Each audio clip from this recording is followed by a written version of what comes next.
Occasionally, among the other things I look at my good old friend eBay for, keyboards casually pop up on the homepage. I was looking for an AT adapter for my IBM Model F, and eBay introduced me to the board I have for you here today. This is definitely one of the coolest custom boards I have ever seen, and I cannot wait to talk about it. Strap in, kiddos, I got stuff about keycaps, switches, lighting, cables, and modifications. I'm going to be covering a lot of bases in this tale, so gather around my campfire and get comfy. It's time for a story.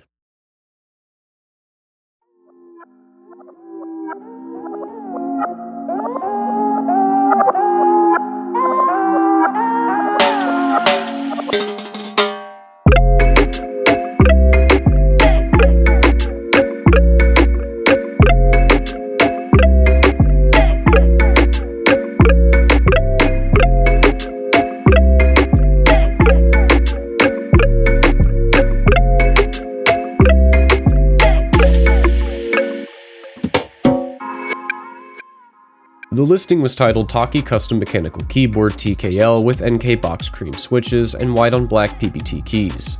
I'm not sure as to what Tocky Custom means or is. I think it might be a name that the seller thought of. Keyboard Custom Shop, probably? I mean, they do mods on pre-built boards. Maybe they're like Rocket Bunny, but with keyboards instead of cars.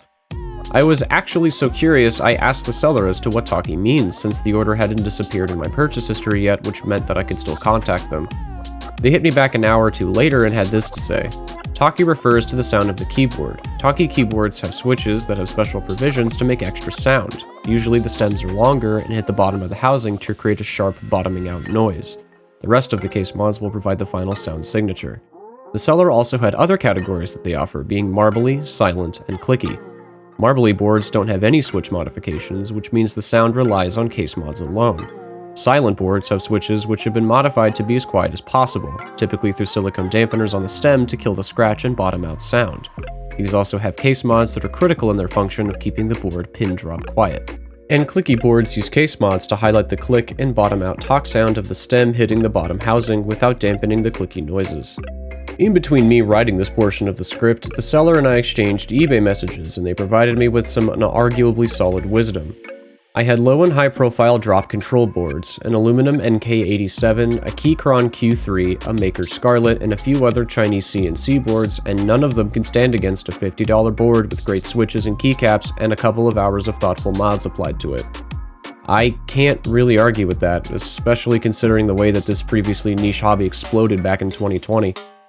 Companies are charging nuts-high prices for parts when really all you need is something cheap and just a lot of creativity. I can't say much though, a lot of my boards were built, but I do have a few modded ones, but we will touch on those in the future. I didn't know a whole lot about the board pre-facelift aside from what was in the eBay listing. The actual model is a Marvo Pro KG947. I did some research into the KG947 and found out some pretty interesting things. The biggest piece of information I pulled from their site was that their English is fucking terrible, but that's par for the course with keyboard websites sometimes. The second biggest piece of information that I pulled was that this board used to have Cherry MX Blues in it. Both the website and Amazon claim that this originally had MX Blues, but these are novelty box creams, so what happened? In the modding process, the seller actually desoldered the switches from this pre-built $50 board and stuck NK box creams in their place. They did a good job soldering too, everything looks like it was done by a robot. The board has a thin and flexible braided cable, which is nice because bulky and stiff cables are really fucking annoying. The keyboard's got some pretty snazzy lighting on the left and right sides, as well as multi-key backlight with multiple light modes. I wish the shit on the side moved, but it's pretty cool regardless. This board uses Tifu keys, my bad, box creams. Box creams are linear switches with a 45 gram actuation and a 55 gram bottom out. They're called box switches because of how they're constructed. Back in 2017, Kaihua came out with a line of switches named Kali Box. These are special because the leaf spring contact inside of the switch is encased in a literal box. The idea behind this is that the switch's contacts are encased, so no matter what gets into the switch, be it dust or water, it's not going to impede operation. Kaihua claims that the switches are IP56 water and dust resistant. You can spill Dorito crumbs and your glass of Gamer Girl pee all over these switches and you'll be perfectly fine. I'm not 100% sure why these are protected from dust and water, but maybe they get used in industrial environments, I don't fucking know. They feel really nice though. These are some nice linear switches. I've had NK creams in the past and I remarked how I should buy more. These are kinda unique in the sense that you get to break them in more and more as you use them, so over time you're creating a better typing experience for yourself just by typing.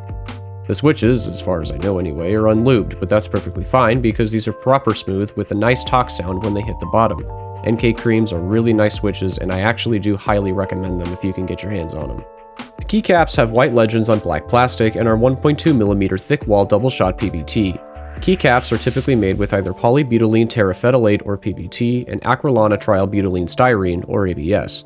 These plastics are choice for nice keycaps because of how sturdy they are and how nice they sound.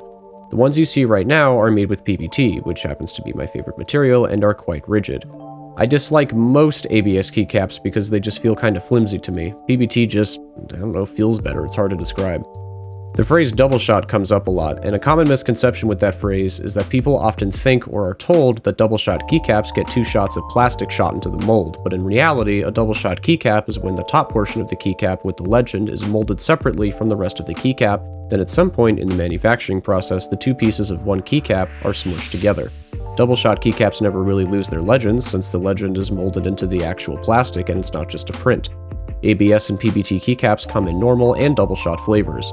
If you're ever looking for keycaps, just spring for the double shot ones if you can. You'll thank me later.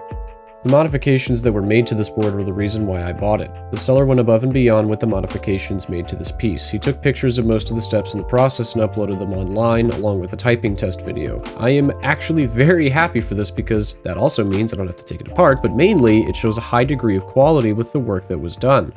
One of my eBay rules is if the eBay listing's description has a sound test, you found something really nice. If a listing doesn't have a sound test, you're still more than likely going to get a nice piece of kit regardless, but if it's got a sound test, it's an auto-buy consideration for me. Let me just list off all the modifications done to this piece so you can actually understand what exactly is at play here, because a few of these are just shit that I wouldn't have even thought of. A 2-part liquid silicone pour in the bottom of the case to provide heft and completely dampen vibrations in it, a layer of neoprene foam in between the mounting plate and the PCB, which helps add compression to the board when closed, a spray-painted mounting plate because it just looks nice, a taped PCB, which means the seller taped the back of the PCB off with painter's tape, which helps make a keyboard sound thockier or more quiet depending on its use case, but the tape highlights the bottom out noise on this one, which is nice. Krytox 205G0 has been applied to the stabilizer posts. Lubing the stabilizers is nice because, as I mentioned in the last video, the stabs themselves can rattle around when you type on keys that use them normally, so using them is almost necessary, but I also can't lube stabilizers on my own, so...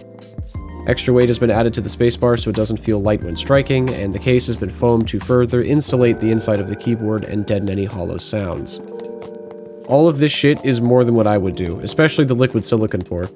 All of these mods are in place to absolutely kill rattle and make this cheapo Chinese board have some build quality.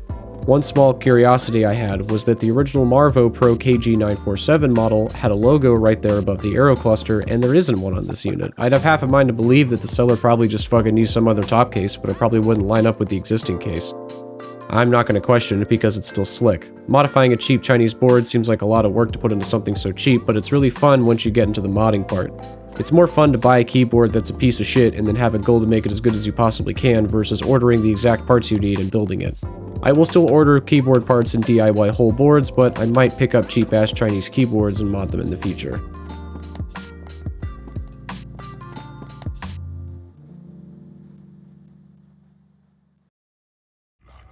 He scoured the umbral plains, seeking vengeance against the Dark Lords who had wronged him. And those that tasted the bite of his sword named him. We've been trying to reach you concerning your car's extended warranty. The Doomslayer.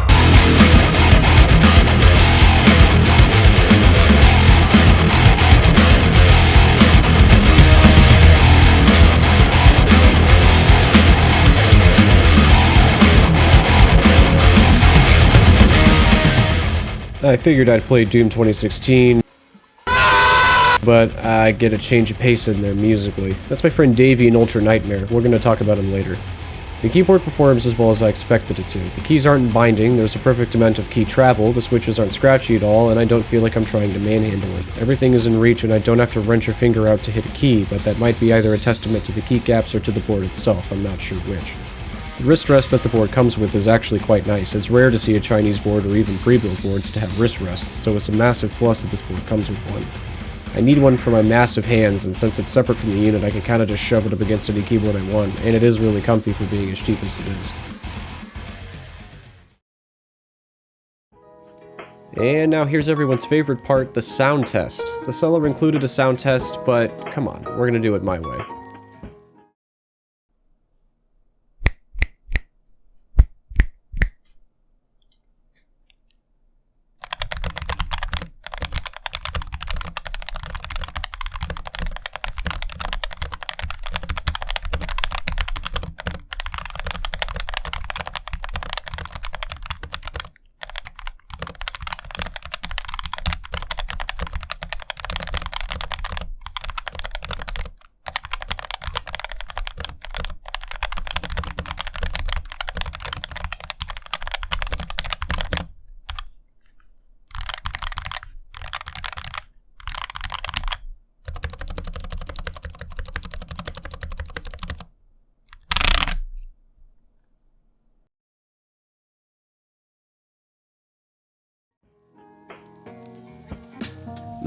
Those are some nice-ass linears.